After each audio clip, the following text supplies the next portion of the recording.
Hi everyone. Today I would like to talk to you about an educational and experimental project titled Designing for Learning: Experimental Microarchitectures for the Creation of Flexible Educational Spaces, which took place during the International Design and Building Workshop at the École nationale d'architecture de Marrakech in December 2023. What this study is about. So this project, developed in collaboration with the Master's Degree Program in Architecture and the University of Chieti Pescara, had an ambitious goal to transform traditional school spaces into more flexible, welcoming environments suited to the needs of today's student.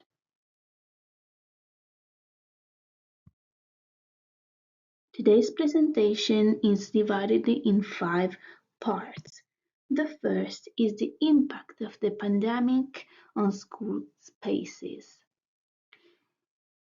The COVID pandemic had a profound impact on the world of education. The long-term closure of schools and home confinement severely changed not only traditional teaching, but above all the design and the functionality of educational spaces. Classrooms proved inadequate in supporting students' new learning needs and as well as their social and emotional well-being. The pandemic acted as a magnifying glass, exposing the structural and the functional shortcomings of school buildings, many of which are still based on the grid classroom corridor model. In the face of this fragility, it has become urgent to rethink the educational environment, imagining it is a flexible, inclusive, and participatory space that can respond to the increasing complex educational demands. What can design do for the schools? Design plays a crucial role, in my opinion, in creating environments that support learning, interaction, and well-being in general. A school is not merely a place for the transmission of knowledge, but a space where the students grow, develop social skills, and form their identities. Numerous studies show that the quality of school environments directly impacts student performance. Materials, lighting, acoustics, and spatial organization all influence how students experience the school.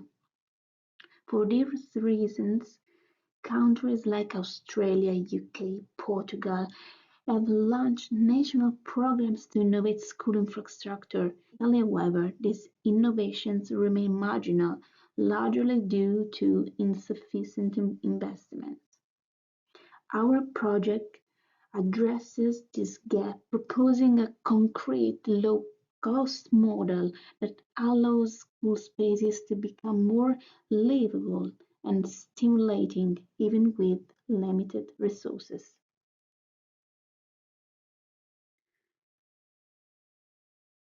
The microarchitectures. Why are they important? Our solution in the introduction of the educational microarchitectures is that these are small-scale architectural elements that lie somewhere between furniture and architecture. They are modular, mobile, suitable, and easy for students themselves to assemble without tools or harmful materials.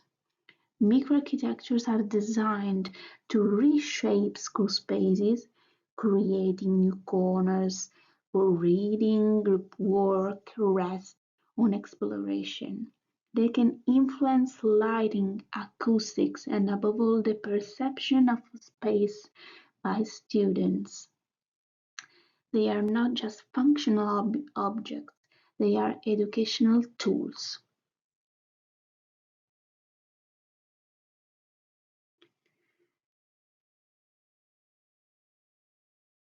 The project was developed within an international workshop and involved both first-year and fifth-year architecture students from the University of Chieti Pescara. We adopted a learning by doing approach where students were actively engaged in every phase of the process. Manual experimentation with forms and materials, digital modeling using software like AutoCAD or Grasshopper, CNC meshing, and laser cutting of components, physical assembly of the structure leading to a full-scale final product. The material of choice was honeycomb cardboard, eco-friendly, lightweight, and easy to work with. This allowed every student to actively participate in the customer space without requiring special tools.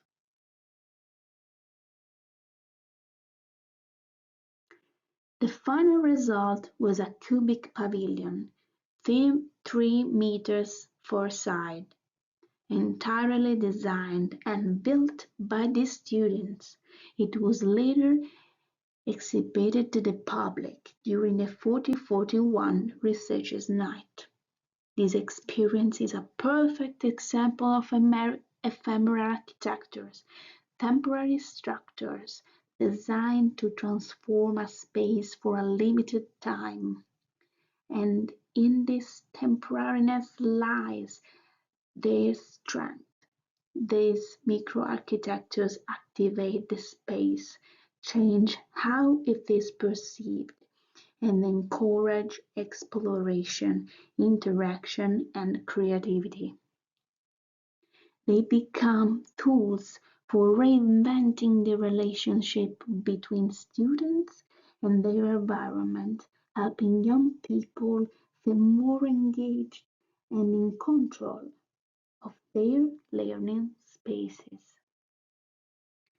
Through co-design and collaborative construction, students also experience deep and engaging learning, where architecture becomes a vehicle for personal and social growth.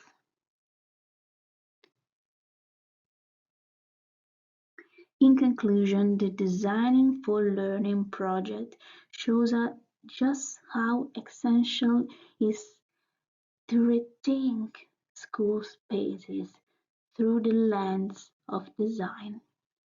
Microarchitectures offer an innovative, affordable, and suitable way to make educational spaces more dynamic, inclusive, and stimulating. We don't need huge investments to change education, just ideas, collaboration, and the will to put students at the center of the process. Thank you. Thank you so much for your attention.